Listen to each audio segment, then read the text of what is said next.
સ્વચ્છતા સેવા સૂત્રને ચરિતાર્થ કરતા દ્રશ્યો છોટાઉદેપુર જિલ્લાના પાણીબાર ગામમાં જોવા મળ્યા। ગ્રામજનો સાથે ધારાસભ્ય જયંતિભાઈ રાઠવા પણ અભિયાનમાં જોડાયા। પ્રધાનમંત્રી નરેન્દ્ર મોદીના જન્મદિવસથી લઈ મહાત્મા ગાંધીજીની જન્મજયંતિ સુધી દેશભરમાં સ્વચ્છતા પખવાડિયાની ઉજવણી થઈ રહી છે। પ્રધાનમંત્રીના મહત્વાકાંક્ષી આ અભિયાનમાં દેશના નાગરિકો જોડાય તો સાચા અર્થમાં અભિયાનનો હેતુ ચરિતાર્થ બને અને એટલે જ પ્રધાનમંત્રીએ સ્વચ્છતા સેવા સૂત્ર સાથે શરૂ કરેલ આ જન અભિયાનને સાચા અર્થમાં ચરિતાર્થ કર્યો છે। છોટાઉદેપુર જિલ્લાના પાવી જેતપુર તાલુકાના પાણીબાર ગામના લોકોએ અને ચરિતાર્થતાની સફળતાના હીરો છે। આજ ગામના વતની અને 138 પાવી જેતપુર વિધાનસભાના ધારાસભ્ય જયંતિભાઈ રાઠવાના સાનિધ્યમાં પાણીબાર ગામ આખો એક પરિવારની જેમ રહે છે। સામાન્ય રીતે સ્વચ્છતા અભિયાનના કાર્યક્રમો નેતાઓના ફોટો સેશન પૂરતા સીમિત બની જાય છે, પણ સેવા સૂત્રને સાચા અર્થમાં ચરિતાર્થ કરી રહ્યા છે ને પરસેવે રેપછેપ હાથમાં સાવરણું લઈ સફાઈ કરી રહેલ આ વ્યક્તિ બીજું કોઈ નહીં પાણીબાર ગામ વતની અને 138 વિધાનસભાના ધારાસભ્ય જયંતિભાઈ રાઠવા છે। ગામમાં કાલે જાહેરાત કરવામાં આવી કે આવતીકાલે ગામમાં સફાઈ અભિયાન છે અને ધારાસભ્ય પણ અભિયાનમાં જોડાવા છે। પછી પૂછવું જ શું, વહેલી સવારથી ગામ આખાના લોકો, મહિલાઓ, યુવાઓ અને વડીલો પોતપોતાના ઘરેથી સફાઈ માટે જરૂરી સાધન સામગ્રી સાથે ગામના ચોરે એકત્રિત થયા હતા। જેમની પાસે ટ્રેક્ટર હતા તે ટ્રેક્ટર લઈને પહોંચ્યા હતા અને શરૂ કર્યું સ્વચ્છતા અભિયાન। ગામ લોકો સાથે સવારથી લઈને સાંજ સુધી સતત ધારાસભ્ય પોતે પણ એક સફાઈ કામદારની જેમ સફાઈ કામ કરતા ગયા અને કોઈને કોઈ કહેવાની જરૂર ન પડી। બધા સ્વયંભૂ પોતાની રીતે કામમાં જોતરાઈ ગયા। ગામનો એક એક રોડ, એક એક ગલીના હાથ ધરી સફાઈ। ચોમાસામાં રોડની આસપાસના ઉગી નીકળેલા ઝાડવા ઉખેડી નાખ્યા અને વીજ લાઈનને નડતી ઝાડની ડાળીઓ પણ છાંટી નાખી અને બધો કચરો ટ્રેક્ટરોમાં ભરીને હટાવી દીધો। આરોગ્યની ટીમ પણ સાથે જોડાઈને DDT પાવડરનો છંટકાવ કરતા ગયા। સાથે રોડ સાથે પડેલા ગાબડાનું પણ પેચિંગ કરી દેવાયું અને સ્વચ્છ ગામના સૂત્રને સ્વચ્છ ગામ અને સ્વસ્થ ગામ, સ્વચ્છતા ત્યાં પ્રભુતા અને સ્વચ્છતા એ સેવા આ તમામ સ્લોગનને સાચા અર્થમાં સાર્થક કરી બતાવ્યા છે। ખરેખર પાણીબાર ગામના લોકોએ હાથ ધરેલ અભિયાન એ પ્રેરણા સ્ત્રોત બન્યું છે। પૂજ્ય મહાત્મા ગાંધી બાપુનું જે સ્વપ્ન મારો ભારત દેશ સ્વચ્છ ભારત દેશ હોવો જોઈએ, એ સ્વપ્નને સાકાર કરવા માટે દેશના આદરણીય પ્રધાનમંત્રી નરેન્દ્રભાઈ મોદી સાહેબે સંકલ્પને સાકાર કરવા માટે જ્યારથી દેશના પ્રધાનમંત્રી બન્યા ત્યારથી આખા દેશમાં સાફ સફાઈ અભિયાનના કાર્યક્રમો ચાલી રહ્યા છે અને જ્યારે દેશના પ્રધાનમંત્રીનો જન્મદિવસ નિમિત્તે આખા ભારત દેશની અંદર સ્વચ્છતા અભિયાનના કાર્યક્રમો ચાલી રહ્યા છે, ત્યારે આજના દિવસે મારું પોતાનું ગામ જે પાણીબાર ગામ છે અને મારું જે બૂથ છે એ બૂથમાં અમે આજે સ્વચ્છતાના કાર્યક્રમો આખા પાણીબાર ગામની અંદર દરેક રોડ, રસ્તા, શાળા, અમારા આરોગ્ય વિભાગના મકાનો આ બધાની સાફ સફાઈ કરવાના છે।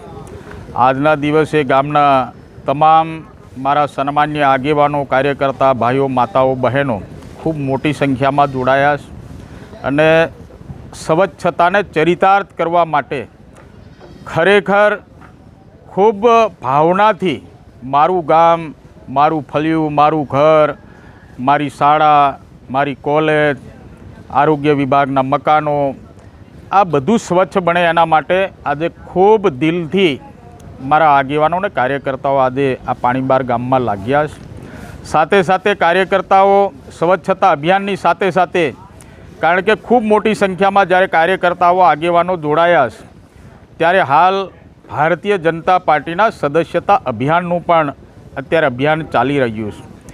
ત્યારે એમાં પણ મારા કાર્યકર્તાઓ સાથે સાથે સાફ સફાઈ અભિયાન અને સાથે સાથે સદસ્યતા અભિયાનમાં પણ મારા આગેવાનો કાર્યકર્તાઓને જોડી રહ્યા છે અને ખૂબ મોટી સંખ્યામાં અહીંયા કાર્યકર્તાઓ ભારતીય જનતા પાર્ટીના સદસ્યતા અભિયાનમાં પણ જોડાઈ રહ્યા છે।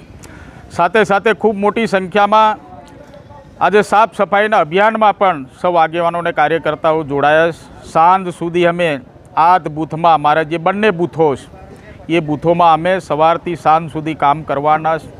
આરોગ્ય વિભાગના કર્મચારીઓ પણ અમે જ્યાં જ્યાં સાફ સફાઈ ગામના લોકો કરતા જઈએ છીએ ત્યાં કોઈ મચ્છર ઉપદ્રવ ના થાય એના કારણે, ડેન્ગ્યુ કે અન્ય રોગો ના થાય એના કારણે પાવડર કે અન્ય ચીજ વસ્તુઓ નાખીને ગામ સુંદર બને ને સ્વચ્છ બને એના માટે મારા આરોગ્ય વિભાગના કર્મચારીઓ પણ સાથે કામે લાગ્યા છે। સાથે સાથે ગામડાની અંદર નજીકમાં સબસ્ટેશનો હોવાના કારણે લાઇટ તો ખૂબ સારી રીતે મળતી હોય, એનો વોલ્ટેજ પાવર ખૂબ સારા મળતા હોય, પરંતુ ક્યાંક ઝાડવા લાઇનને અડવાના કારણે, અટકવાના કારણે ક્યાંક ઘણી વખતે ફોલ્ટો પણ થતા હોય, જેથી કરીને મારા જીઈબીના કર્મચારીઓ પણ સાથે કામ કરી રહ્યા છે. અને જ્યાં જ્યાં એમને તકલીફ હશે અને જ્યાં ઝાડવા અટકતા હશે, જેનાથી કોઈ ફળિયામાં લાઇટ કોઈ વખત ફોલ્ટમાં જતી હોય, તો એવી જગ્યાએ હેલ્પરો અમને બતાવશે, તો ત્યાં પણ અમે એ વૃક્ષો કાપીને એને પણ સ્વચ્છ કરીને ગામમાં વ્યવસ્થિત લાઇટ મળી રહે એવા પણ અમે પ્રયત્નો કરી રહ્યા છે.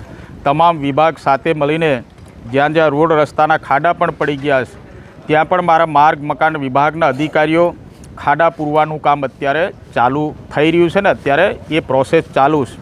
એટલે સૌ સાથે મળીને દેશના પ્રધાનમંત્રી નરેન્દ્રભાઈ મોદી સાહેબનું જે સ્વપ્ન છે, એમના જન્મદિવસે નિમિત્તે આખા દેશની અંદર જે કાર્યક્રમો ચાલી રહ્યા છે, એ કાર્યક્રમમાં મારા ગામના સર્વ આગેવાનો કાર્યકર્તા ખૂબ મોટી સંખ્યામાં જોડાયા છે. અને ખરેખર આ સાફ સફાઈ અભિયાનને ચરિતાર્થ કરવા માટે ખૂબ દિલ, પ્રેમ, ભાવ, સદભાવનાથી બધા ગામના લોકો સાથે મળીને અમે કામ કરી રહ્યા છીએ. અને સાંજ સુધીમાં અમે દરેક ફળિયાને અમે સ્વચ્છ બનાવી દઈશું.